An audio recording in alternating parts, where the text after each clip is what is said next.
Jungle. Bonjour à toutes, bonjour à tous, très heureux de vous retrouver pour cette nouvelle semaine de Dingue de Sport sur Sport FM. Le premier numéro va exactement commencer sur la radio qui mouille le maillot, la 91.9, recevable aussi sur le www.sportfmtg.com. Excellente semaine à toutes et à tous. Et bien, Dingue de Sport parle du Forum international de Lomé sur la psychologie au service du sport avec des panélistes venus de plusieurs pays africains. Ce forum a lieu ce lundi et mardi. L'acte 2 de la deuxième division nationale de football au sud, Maranatha prend seul les commandes de la compétition. Au nord, Kakadel, Agoua ou encore Semassi totalise 4 points après 2 journées. Et puis, manche retour mercredi de la double confrontation entre le Togo et Djibouti. 5-0, vous vous souvenez, lors de la manche aller à Kégué. Ça devrait passer pour les filles de Kaïtometi, sauf Tsunami. Une victoire et des questions à propos du brassard chez les éperviers dames.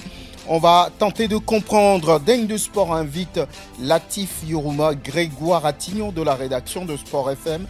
La vidéo est comme toujours l'affaire de Sir Fonelum. La mise en onde est gérée par Théo Ajavon. Merci de nous faire confiance. Bonne arrivée. Merci de choisir Sport FM, la radio qui mouille le maillot. C'est Dingue de Sport, premier numéro de cette nouvelle semaine sur la référence sportive. Merci d'être avec nous, de nous accompagner. Latif Youruma, bonjour, bonne arrivée. Bonjour Franck, bonjour à tous. Grégoire Attignon, merci d'être là. Bonjour Franck et bonjour à tous ceux qui sont branchés sur Sport FM. Oui, début ce jour d'un forum international sur la psychologie au service du sport. On va dire que ça a commencé ce matin et ça va durer 2 jours. Il y a plusieurs panélistes qui sont arrivés. Grégoire Attignon, vous étiez à l'ouverture de ce forum ce matin. Oui, on était donc à l'ouverture de ce forum sur la psychologie bien sûr au service du sport. Le ministère donc a initié justement cela par rapport donc je crois par rapport aux résultats de toutes les équipes, pas seulement sur le football, mais également de toutes les disciplines sportives, puisqu'il y a les présidents de fédération, les secrétaires généraux, les directeurs techniques, les entraîneurs, les athlètes, tous sont là pour prendre part donc à ce forum qui va durer 2 jours. Vous avez parlé donc de ces experts. Il n'y a pas que des experts togolais, mais il y a également des experts qui viennent donc de l'étranger, du Maroc, de l'Afrique du Sud, du Ghana et de la République démocratique du Congo. Il y a également 3 Togolais qui font partie donc de ces experts-là. Le constat, qu'est-ce qu'on veut mettre par la psychologie dans le sport? On a donné plusieurs exemples. On donne l'exemple de la Côte d'Ivoire, la dernière Coupe d'Afrique des Nations. Une équipe qui organise la Coupe d'Afrique des Nations, mais qui, pour son dernier match, a été laminée 4-0, qui a été au bord de l'élimination. Oui. Mais par après, c'est cette équipe-là qui vient rapporter cette Coupe d'Afrique des Nations. Donc, c'est beaucoup plus psychologique. Dans la tête. Oui. Dans la tête. On a donné l'exemple de Kylian Mbappé. Quand vous prenez Mbappé, en cette saison, son début au Real Madrid, c'était véritablement ça. Mais beaucoup plus, on l'a travaillé beaucoup plus psychologiquement et c'est ça aujourd'hui qui permet donc à Mbappé de donner les résultats qu'il donne. On donne l'exemple du Real Madrid.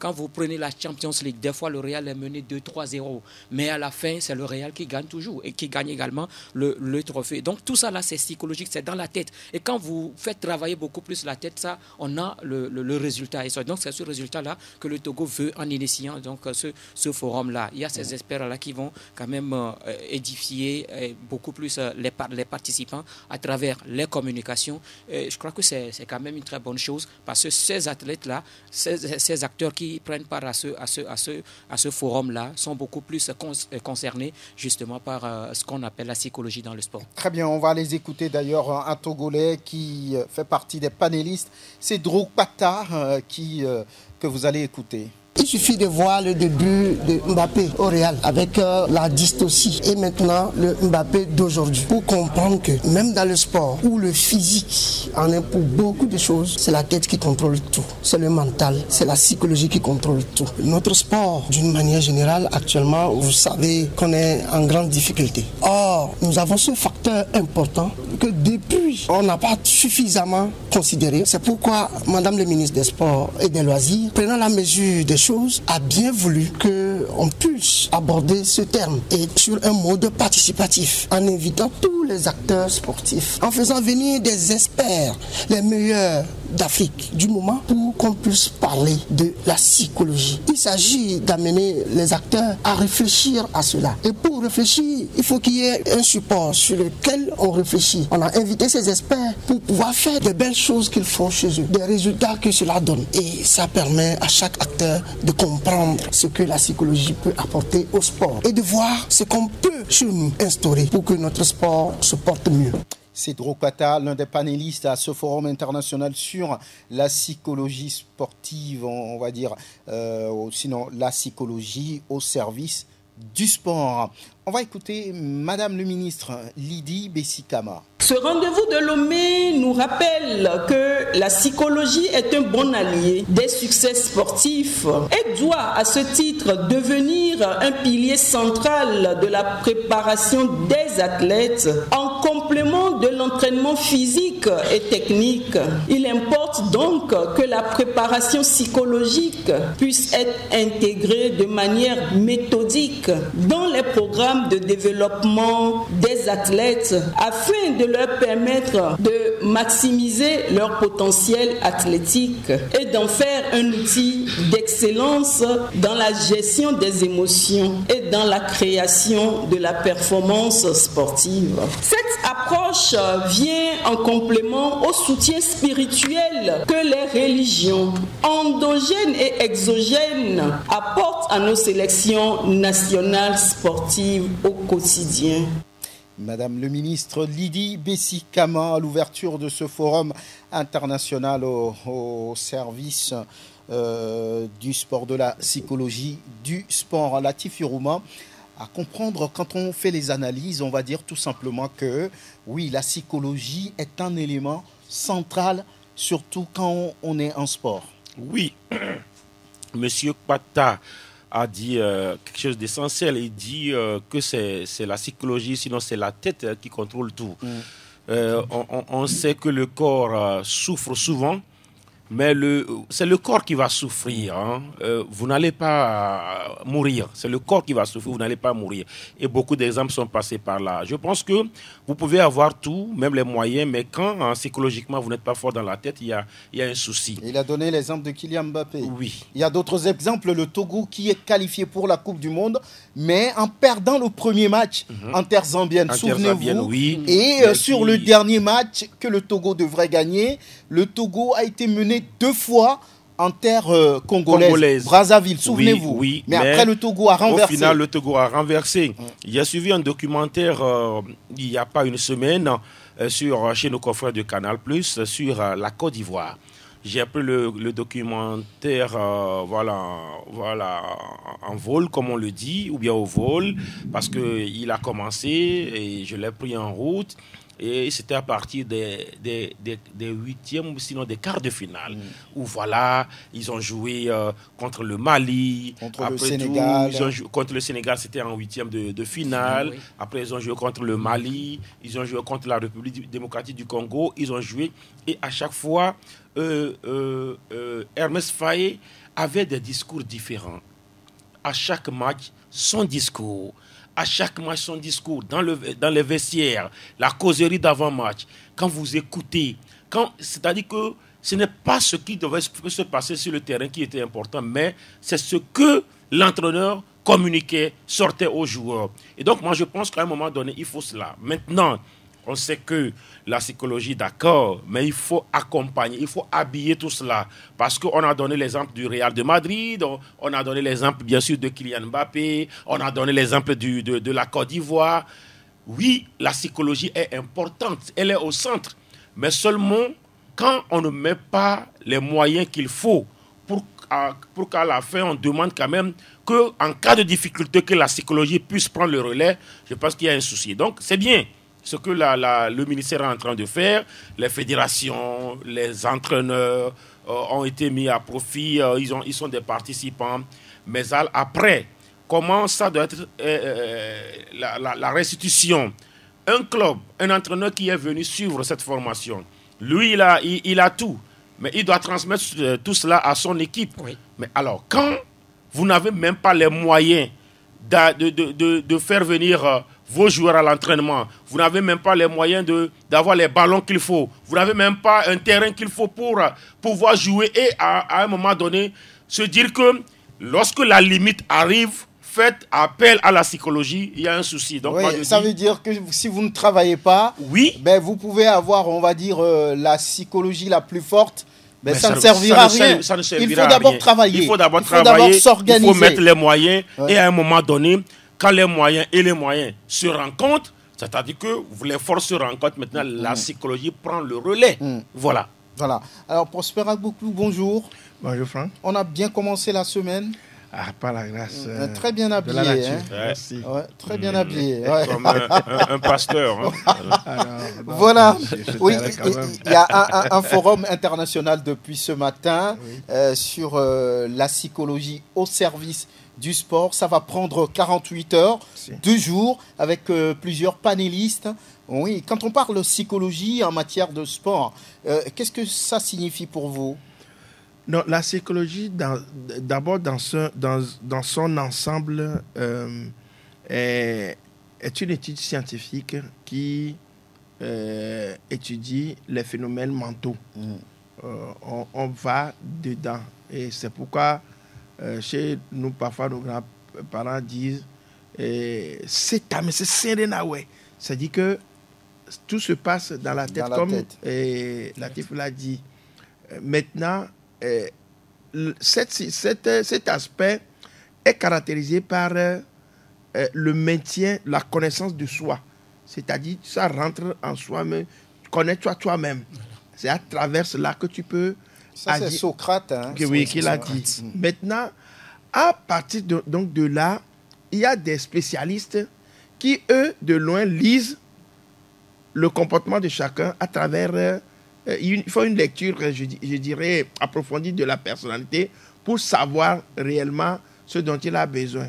Et c'est de ça que la plupart du temps, on manque et que ça dégénère ou pratiquement on s'affaiblit. On se dit, bon, j'ai posé la question de savoir pourquoi est-ce que les grands pays, si nous prenons le football, pourquoi est-ce que les grands pays du football restent les grands pays, même si les générations passent? Regardez à peu près. Quand on parle de grands pays là, quand toutes les compétitions arrivent, eux, on les appelle, on leur donne déjà le nom de favoris. Ouais. Mais les générations ne sont pas les mêmes. Ceux qui sont passés sont autres. Maintenant, ceux qui viennent aussi, ils ont quand le même. Donc, c'est à travers cela que ces pays-là ont construit l'ossature de leur, comme on appelle, équipe compétences composantes. Donc, c'est ce qui manque souvent aux pays africains. Vous allez voir, quand la Coupe du Monde arrive, on se dit, bon, l'Afrique, c'est pourquoi la dernière fois, quand le Maroc a franchi l'étape des demi-finales, c'était comme... c'est-à-dire... à jouer les demi-finales. Voilà, à jouer les demi-finales. On se dit que c'est l'Afrique. Donc, pour le commun des mortels, les Africains sont faiblement, psychologiquement faibles. Maintenant, c'est les autres qui le sont. Donc, je pense que les techniciens sont passés par là pour pouvoir faire la somme des choses, pour dire que c'est ça. Pour avoir comme la qualité, il faut la tête. Comment réagir face à toutes les situations. Vous êtes mené 3-0. Alors, on se dit, vous vous rappelez de cette finale de la Ligue des Champions, Liverpool, je crois, Milan AC. Ouais. Les Milanais, ils mènent 3-0, mais ils semblent qu'arrivés au vestiaire, on a dit à Gérard et les autres, on leur a parlé, on leur a fait un coup psychologique. Et quand ils sont revenus... Ce n'était pas fini. Voilà. Et quand ils sont de retour 3-3, après ils ont gagné dans les tirs au but. En 7 minutes, ils ont pris le vous voyez à peu près. Donc je crois que même l'étoile filante aussi l'a fait la dernière fois. Face à ASK. Quand vous posez la question aux entraîneurs, ils disent, quand ils sont rentrés dans les vestiaires, ils ont dit ceci, ils ont ramené les joueurs à la raison. Et ça a permis donc de gagner. Donc je pense que c'est une très bonne chose et ça a attiré beaucoup de personnalités qui ont su vraiment pris conscience du fait que pour que nous puissions évoluer dans le sport, il faut vraiment travailler la psychologie. Et c'est vraiment important. La suite et la fin, c'est ce mardi. Oui, c'est demain mardi. Et avec les interventions des panélistes, il y a certains qui sont là, d'autres ne sont pas là, donc qui seront donc en ligne pour développer leur communication. Très bien. Voilà, la psychologie, ce n'est plus à démontrer, est un paramètre vraiment important dans les performances sportives. Il va falloir travailler là-dessus. Merci de suivre Sport FM, la radio qui mouille le maillot. On vient de boucler la deuxième journée au niveau de la D2 nationale de football. Pour la zone nord, ça a commencé depuis mercredi dernier et la fin, c'était samedi avec le match Semassi-Fouadan ou bien Fouadan-Semassi. C'était à Kara avec la victoire des guerriers 1-0. Il fallait gagner puisque Semassi a fait match nul lors de la première journée contre l'US Sokoza. Et au sortir de ce match nul, on va écouter Oloufade Adekami. C'est relancé parce que cette victoire-là, on en a besoin parce qu'on a joué notre deuxième match aujourd'hui. Premier match, on a fait match nul. Il y a des équipes qui ont eu des points. Heureusement pour nous, c'est la deuxième journée, il y a beaucoup qui ont fait match nul. Ceux qui ont gagné, ils ont fait match nul. Et la victoire d'aujourd'hui, ça nous a fait du bien parce que nous, c'est la victoire qui compte. Pour notre premier match, c'est vrai qu'à la troisième minute, déjà, on a encaissé le but. Et puis, on a couru après le but. Le but, là, nous a fait très mal. Et parce qu'on a mis du temps à revenir au score. Aujourd'hui, on a essayé de jouer d'abord 0 but encaissé derrière et puis on va voir ce qui va se passer après. La machine a relancé maintenant. Le match chez nous, on doit tout faire pour les gagner. Et notre 12e homme, il était là. Je pense qu'à la maison, ça va leur faire du bien. Ils seront toujours derrière nous. Et je pense qu'ils vont nous pousser à la victoire. Voilà, à la maison déjà, il y a un match qui s'annonce vraiment important pour Semassi lors de la troisième journée. Il ne fallait pas se laisser distancer. Voilà les autres résultats dans cette zone nord. On va dire tout simplement qu'il y avait un partout entre Agoua et puis Tchaoudio Athletic Club. Kakadel 2, Bikenti 0, deuxième match et deuxième défaite pour les Lions du Mont Barba-Bassar. L'US Koza et Koroki se sont neutralisés 0 partout. Et puis on vient de le dire, Fouadan 0 et Semassi 1. 2 matchs, 2 défaites aussi pour les hommes de Amétepe Sénat. Oui, ça ne commence pas trop bien pour Fouadan et Semassi. Disons-le, avec 4 points, tout comme Kakadel, tout comme Koroki, ils sont au moins 4 ou 5 à avoir 4 points 3, après. ils sont 4. Ouais, voilà, à avoir 4 points dans la zone. Je crois que c'est 3. Oui, dans la zone B. Il y a Semassi, il y a Kakadel et puis Agoua. Ouais. Voilà, c'est Massi Kakadel et puis ce qui a fait 2 matchs nuls. Bon. Sans oublier Tchaoudio Athletic Club. Oui, TAC aussi à 4 points. Voilà, ça fait 4 équipes, 4 sur 8. Voilà, ça suppose que si le championnat s'arrête, il n'y a pas de dénouement dans cette zone-là où tout le monde a déjà, à l'exception de US Koza et puis de Agoua, tous les autres ont déjà joué la première division et l'objectif forcément c'est de revenir. Maintenant il y a 2 équipes qui pour l'instant ne font pas bien les choses. Il y a Bikenti de Bassar et puis il y a aussi Fouadan de Dapaon. C'est un début compliqué et est-ce que ces équipes-là vont rapidement revenir? Toute la question est là parce que ce championnat-là, après 2 journées, il ne reste que 5 matchs et ça va aller très vite. Beaucoup disent qu'il n'y a que des derbys là-bas dans le nord. Il n'y a que des derbys. Même quand vous prenez Fouadan, Semassi, c'est un derby. Il n'y a rien à dire. Tchaoudio Athletic Club, Semassi, bon, Semassi, Koroki. C'est le match le plus... attendu. Oui, parce qu'il y a toujours des histoires autour de ce match. Donc, voilà. Et TAC n'a jamais baissé la tête devant Semassi. Semassi, avec TAC, c'est toujours des soucis. Maintenant, il semble que TAC a très, très, très bien joué lors de sa première sortie et qui a marqué à la dernière seconde du match. Très bien joué face à Fouadan. Et c'est ce Fouadan que Semassi a battu. Ça suppose que voilà, on verra ce que ça va donner dans le derby Semassi-TAC. Ce groupe s'annonce vraiment disputé. Comme on le dit, il n'y aura pas pas de match facile pour aucun club. Oui, il n'y aura pas de match facile quand vous prenez des équipes comme Koroki, comme Kakadl de Doufelco qui est descendu la saison dernière. Vous comprenez que ces équipes-là ont cette envie de revenir rapidement, de retrouver rapidement l'élite. Et on sait que ça ne va pas être facile, ça va être compliqué, très compliqué.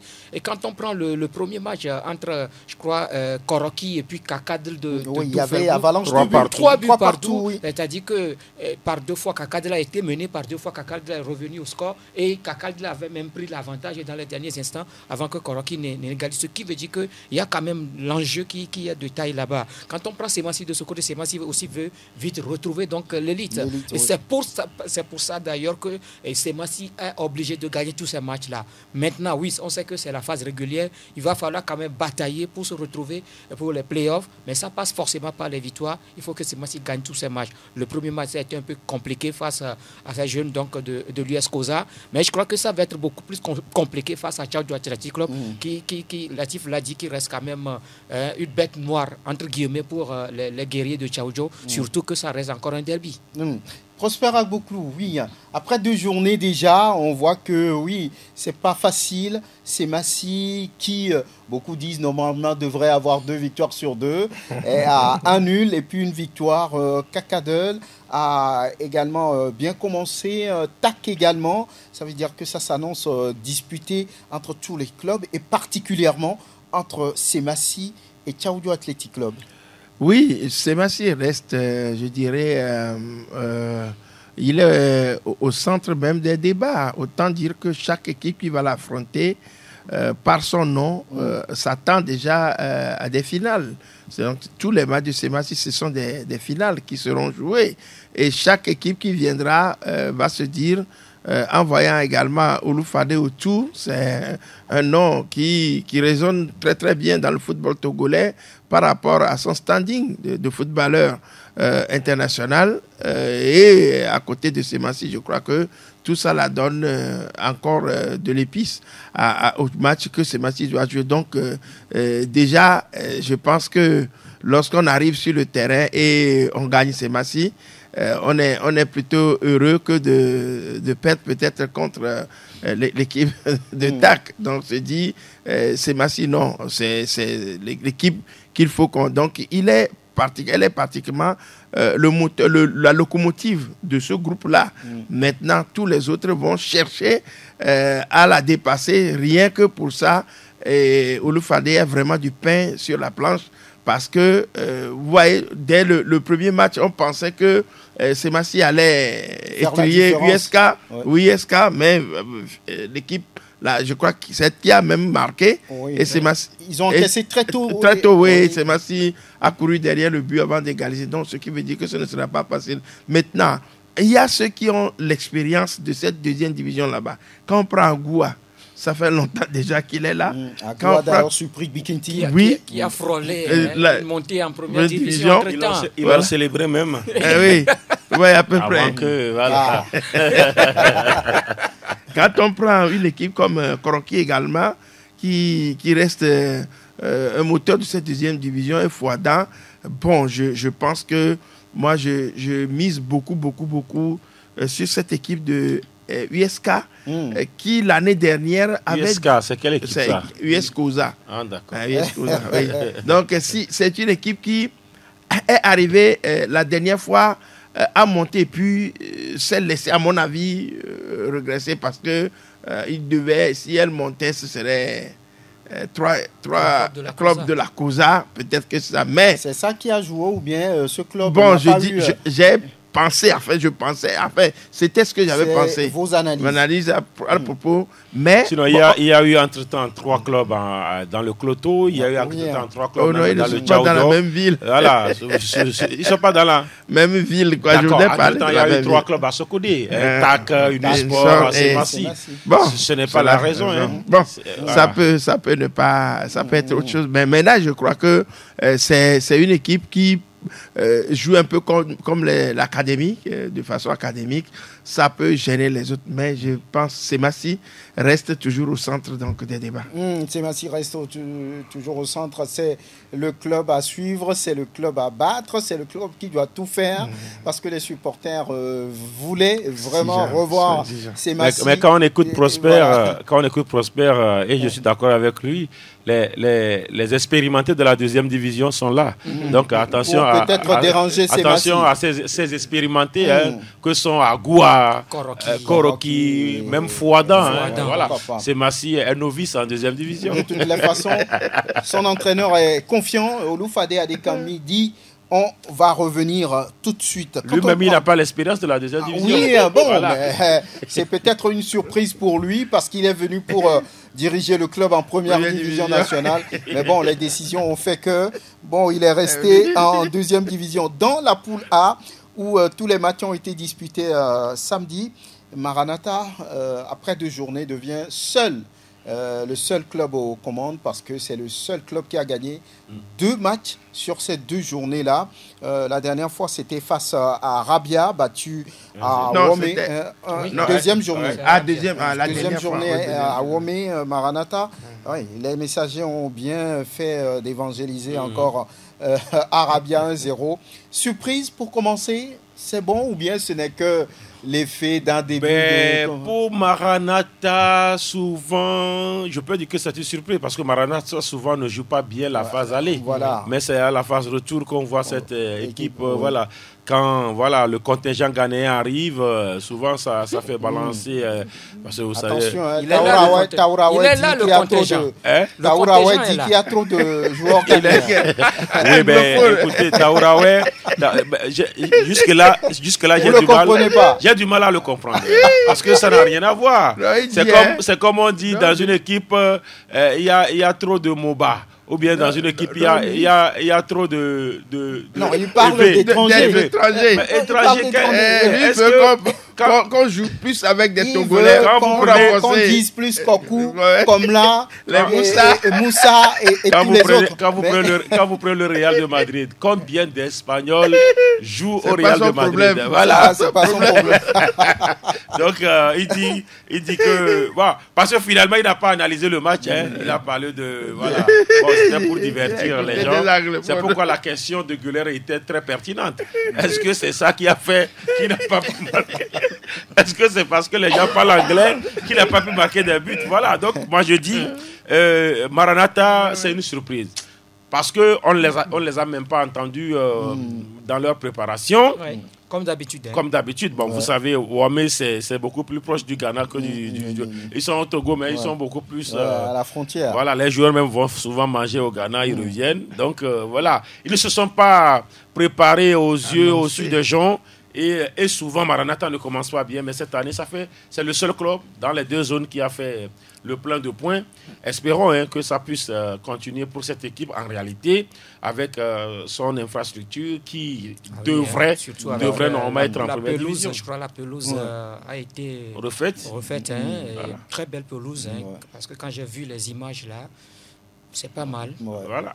Oui. C'est le stade d'un passionné de foot, tout simplement. Prosper, oui, ça vous surprend, Maranatha, en ce début de saison? Bon, je suis un peu dubitatif sur la question, mais je pense que c'est un travail de l'ombre qui a été fait. Comme toujours. Oui. Il travaille sans tambour ni trompette. Voilà, parce que j'ai rencontré un de ces lieutenants dans la pré-saison qui me dit qu'ils sont en train de faire un travail silencieux, calme, peaufiné. Et quand vous voyez la morphologie des joueurs, vous allez sentir quand même que c'est de beaux gars. C'est des gens qui sont surtout dans la défense centrale en attaque. Vous allez voir des joueurs bien en forme qui, contre la Souza, leur avait posé assez de problèmes sur le plan tactique et sur le plan même physique. Donc, je pense que c'est un travail qui a été fait. Et la motivation, c'est qu'il a gardé le même entraîneur.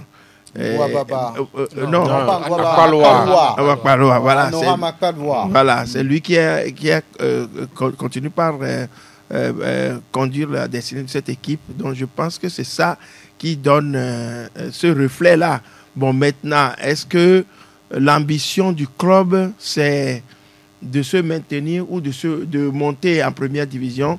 Bon, c'est dans la continuité qu'on verra vraiment si Maranatha a l'ambition de revenir ou de rester en deuxième division. En écoutant leur entraîneur Anora Makpalouar, c'est la montée. Hein. Ah bon, c'est lui qui le dit. Aucun club de deuxième division ne joue le maintien. Aucun. C'est en première division, quand on arrive au plafond, on peut décider d'y rester. Mais en deuxième division, quand vous jouez le maintien, c'est que vous irez en troisième division. Ça, c'est clair. Forcément. Alors, un autre résultat, c'est Asfosa qui a réussi à prendre un point à Takpamé face à Ifodje. Après avoir perdu lors de la première journée, il y avait cette fois-ci un partout entre les deux clubs. Au sortir de ce match-là, Jamilou Ngouababa, le coach adjoint des Forestiers. On a tout fait pour gagner. Bon, malheureusement, l'adversaire est revenu au score. Le score, il est là par rapport à la forme. On se partage les points. Tactiquement, les joueurs ont répondu à ce qu'on leur a demandé de faire. Même étant menés sur le terrain, on a posé le ballon, on a circulé, on n'a pas avantagé les occasions inutilement. Donc, moi, je remercie les joueurs par rapport à leur jeu. Je pense directement au prochain match. Vous savez que c'est le mal du camp du football togolais. On manque maintenant des finisseurs de but.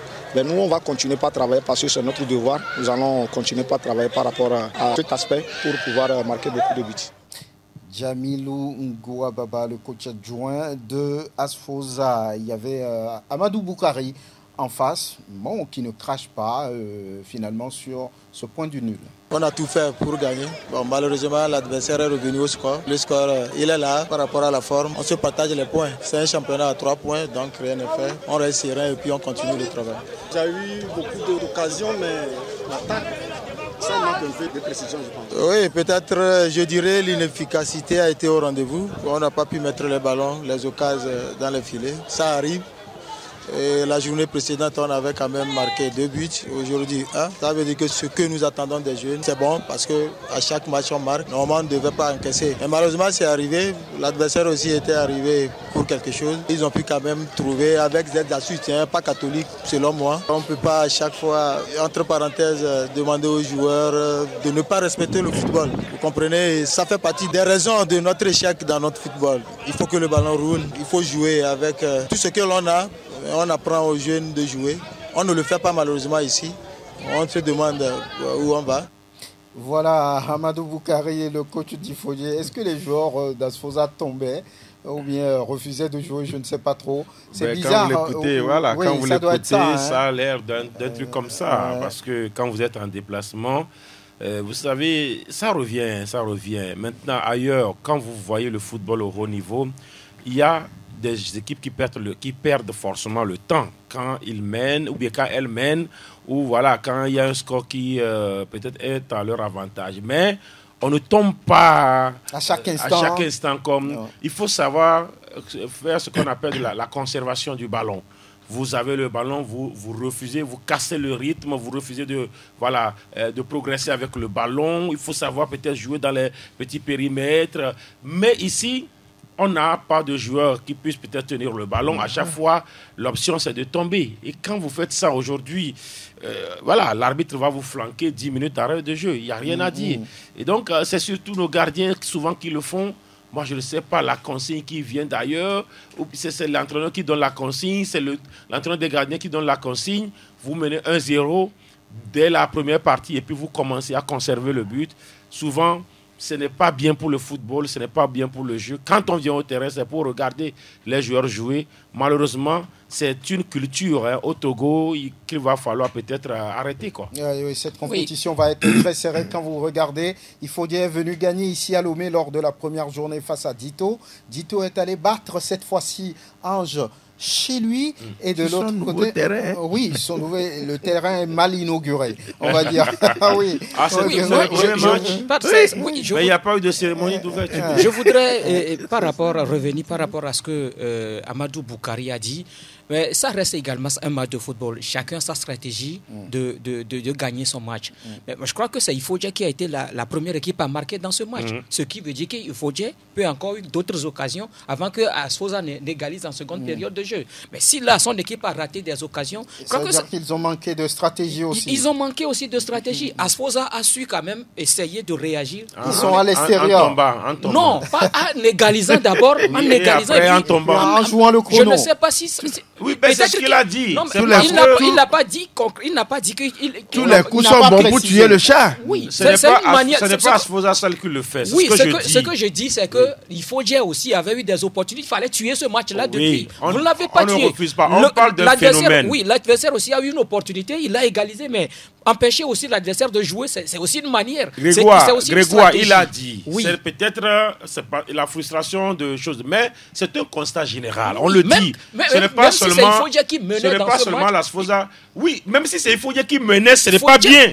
Ça y tombe, c'est ce que je dis. Je ne sais pas ce que tu défends maintenant. Non, mais il n'a pas dit que les gens jouent au football. Il faut que les gens jouent, c'est ce qu'il a dit. Mais s'ils n'ont pas cette arme, ou bien des armes pour lutter, par exemple, vous dites qu'il faut savoir jouer dans les petits périmètres. Il faut savoir conserver le ballon. S'ils n'ont pas ces armes. C'est ce que je dis, que le Togo doit laisser tomber cette culture-là. Il faut aller vers... En fait, souvent dans nos championnats, c'est ce qui se passe. Ce n'est pas seulement Asfosa qui le fait. Souvent, c'est ce que nos équipes font.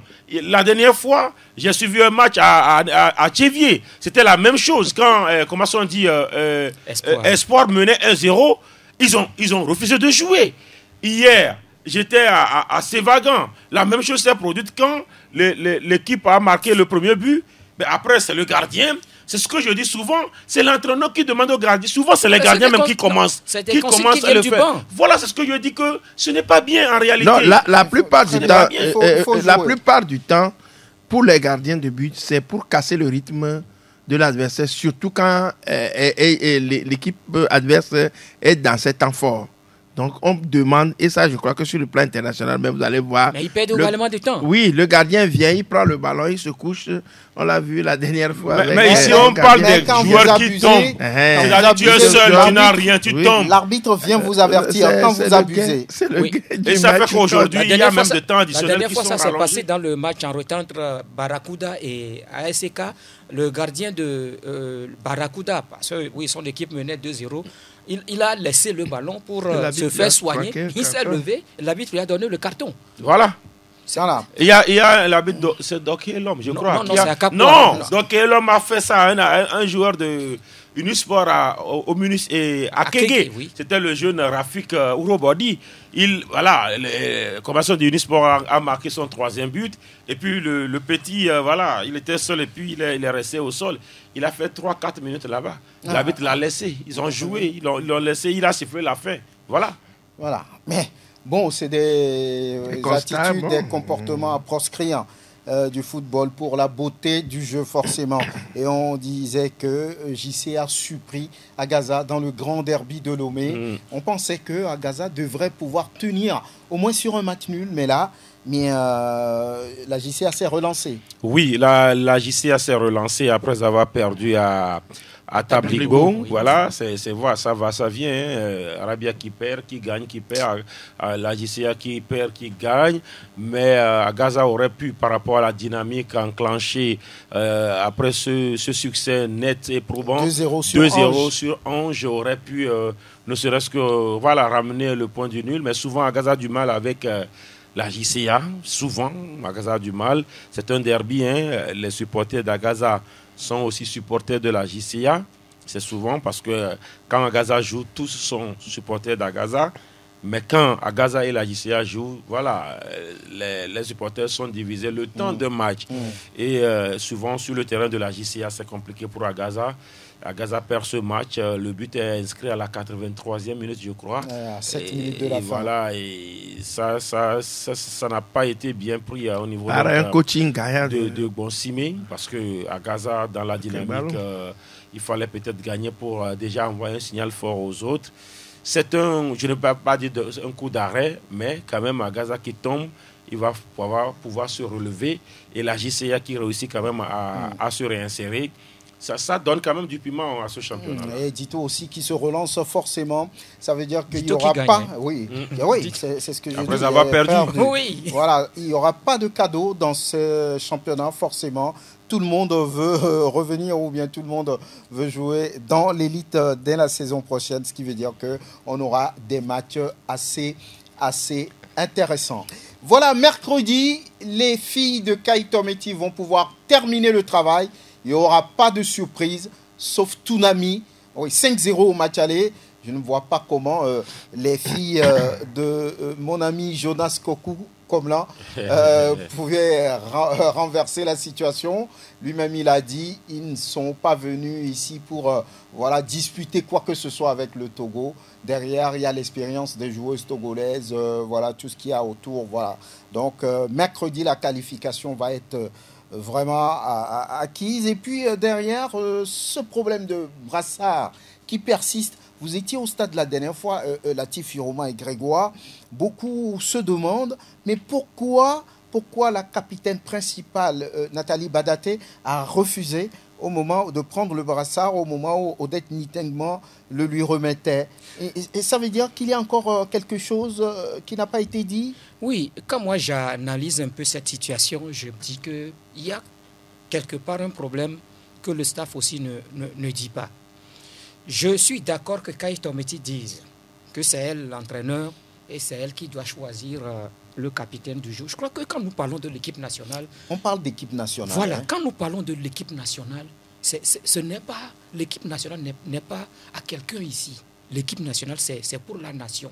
C'est pour le Togo. Je ne crois pas qu'au niveau des éperviers masculins, quand Emmanuel Adebayo allait prendre le brassard, je ne pense pas que c'est l'entraîneur qui a décidé de remettre le brassard à Emmanuel Chéhi Adebayo. C'est une décision de la fédération. Et chaque entraîneur qui passe respecte cela. Parce qu'Emmanuel Adebayo est le capitaine. Et on lui remet ce brassard. Quand Adebayo partait, en principe, celui qui devait le prendre, c'était Alexis Romao. Quand on prend un peu la hiérarchie. Mais comme Alexis Romao ne revenait pas, celui qui suivait directement, c'est Jen Dakonam. C'est pourquoi Jen a récupéré le brassard. Même quand Romao est revenu, on a vu comment ça s'est passé. Donc, ce qui veut dire qu'aujourd'hui, ici, il y a une capitaine générale et il y a une vice-capitaine. Je suis d'accord que pour un match, le capitaine ou bien la capitaine ne peut pas démarrer.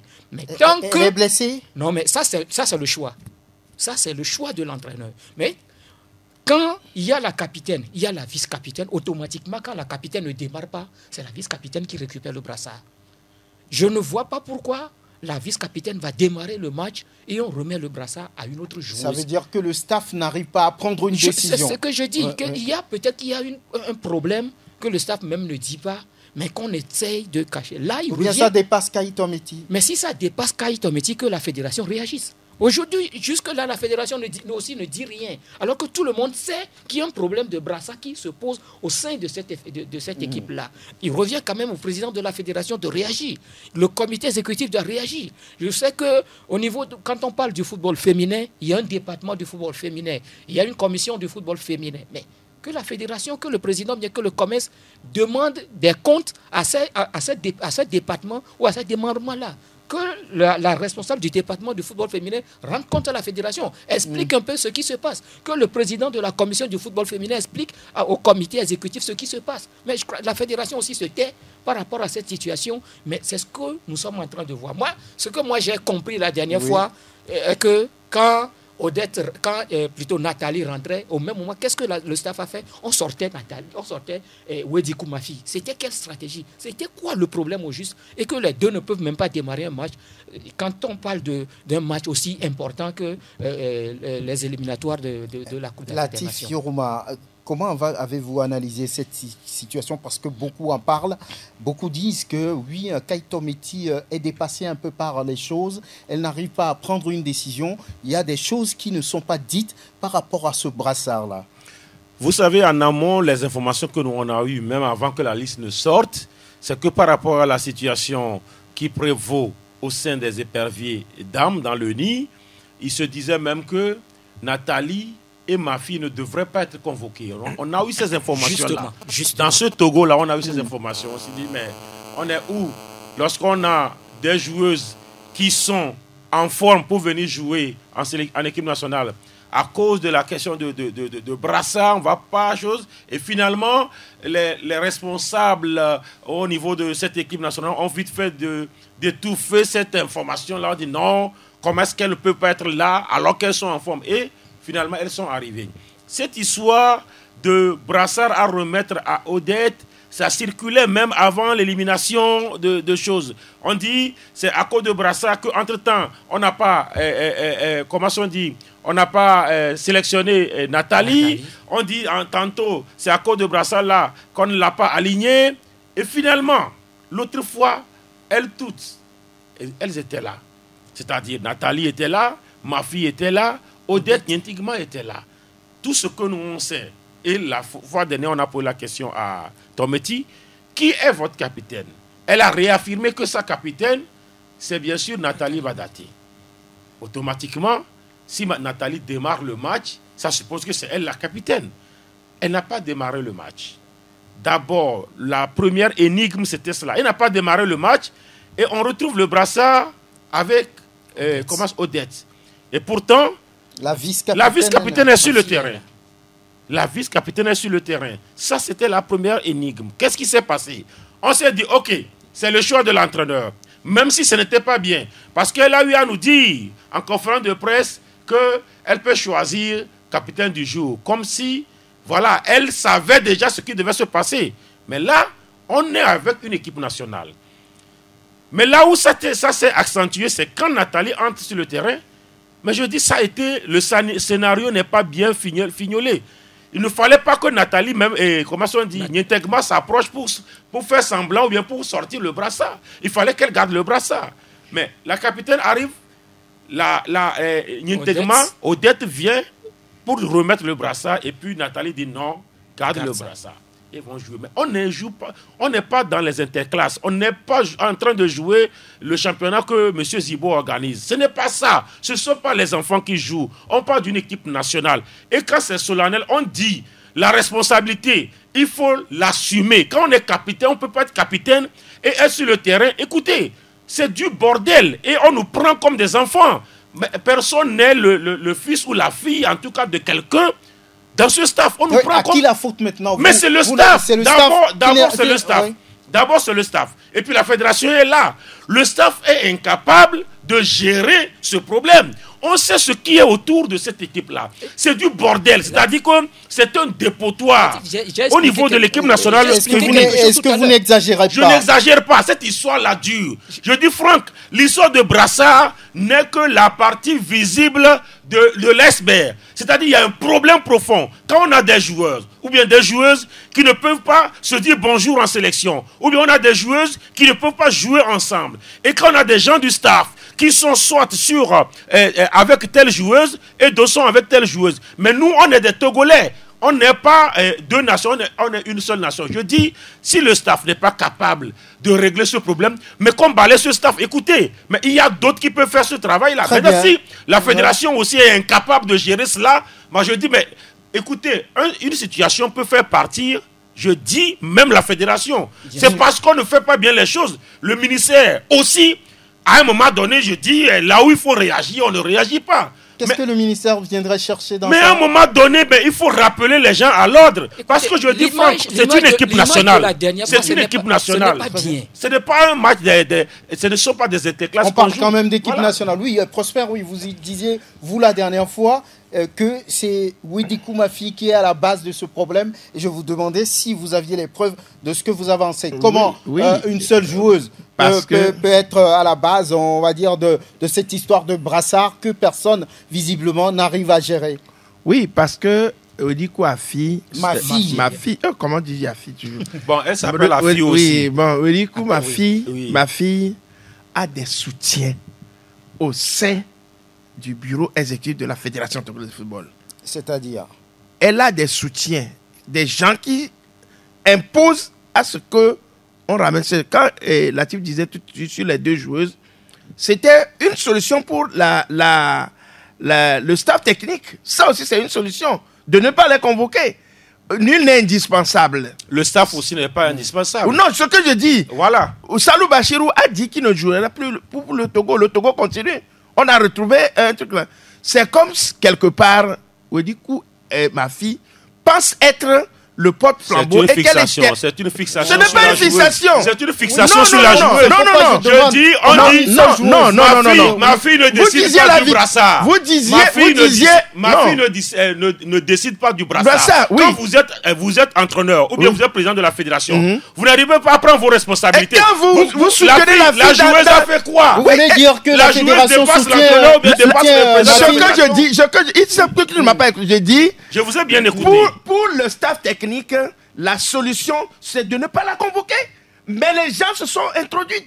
Pourquoi on ne doit pas la convoquer? Pourquoi on ne doit pas la convoquer si ce n'est pas elle qui décide?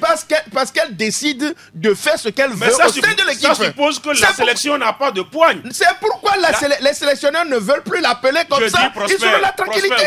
Et pourquoi elle est toujours appelée?